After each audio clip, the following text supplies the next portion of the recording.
Ang kwento ni Sir Giggles at ang tumatalbog na mga Jollibee. Noong unang panahon, sa masiglang bayan ng Choclatown, lahat ng bagay ay medyo tumatalbog. Ang damo ay humahagikik kapag kinikiliti ito ng hangin. Ang mga ibon ay kumakanta ng mga nakakatawang kanta tulad ng "Sino ang nagnakaw ng aking uod?"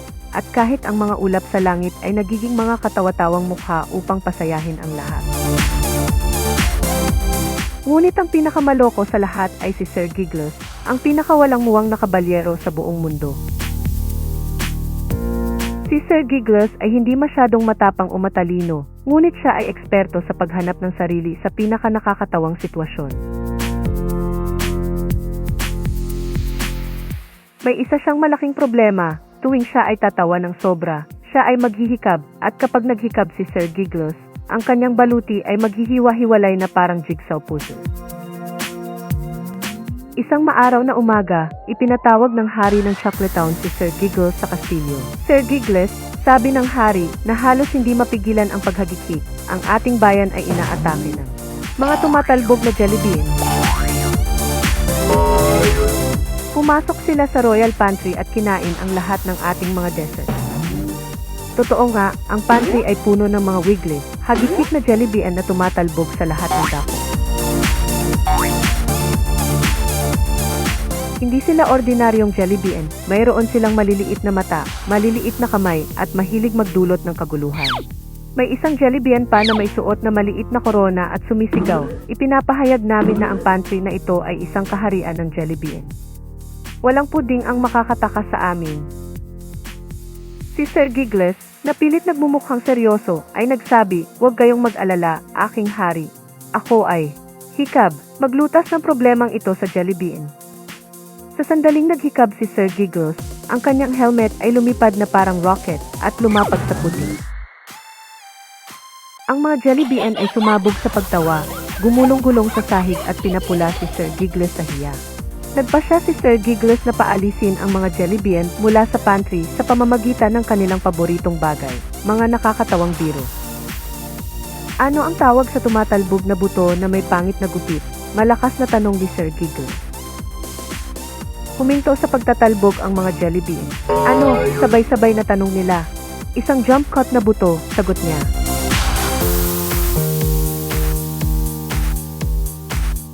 Ang mga Jollibee ay tumawa ng husto na nagsimulang gumulong palabas ng pantry.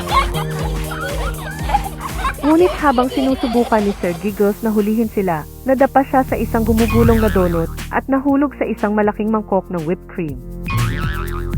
Splat! O hindi, sigaw niya. "Ngayon ako si Sir Sticky."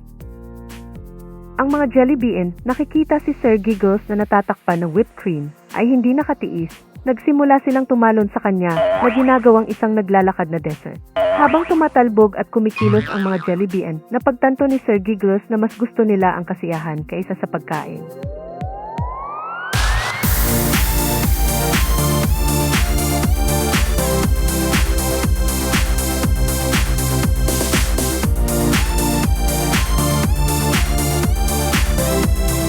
Kaya't ipinahayag niya, "Mga Jollibee, hinahamon ko kayo sa isang talbog laban. Kung mananalo ako, aalis kayo sa pantry magpakailanman. Kung mananalo kayo, maaari ninyong kunin ang puding." Sumang-ayon ang mga Jollibee at hindi nagtagal ay nagtipon ang buong bayan upang manood. Si Sir Giggles ay may plano. Isinuot niya ang kanyang pinakamataas na boots at nagsimulang tumalon, ngunit sa tuwing siya ay tumatalon, sumisigaw siya ng mga nakakatawang biro tulad ng, "Bakit pumunta sa paaralan ang buto? Para maging mas matalino kaysa sa mga gisantes." Ang mga Jollibee ay tumawa ng husto na hindi na sila makapagpatuloy sa pagtatalbog at nagbagsakan sa mga hagikikang bunton. Nanalo si Sir Giggles sa paligsahan at ang mga Jollibee na patuloy pa ring tumatawa ay sumang-ayon na iwanan ang pantry, basta't maaari silang bumisita sa trampoline park ng Choclatown. Simula noon, naging bayani si Sir Giggles, hindi dahil siya ang pinakamatapang na kabalyero, kundi dahil alam niya kung paano tumawa, kahit sa sarili niya.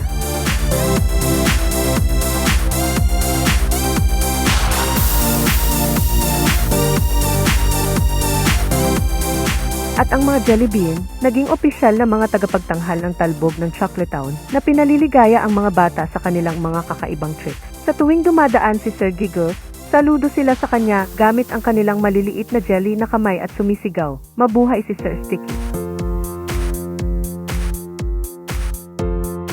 At sa gayon, nanatiling pinakamasaya at pinakatawa ang Chocolate Town sa buong mundo.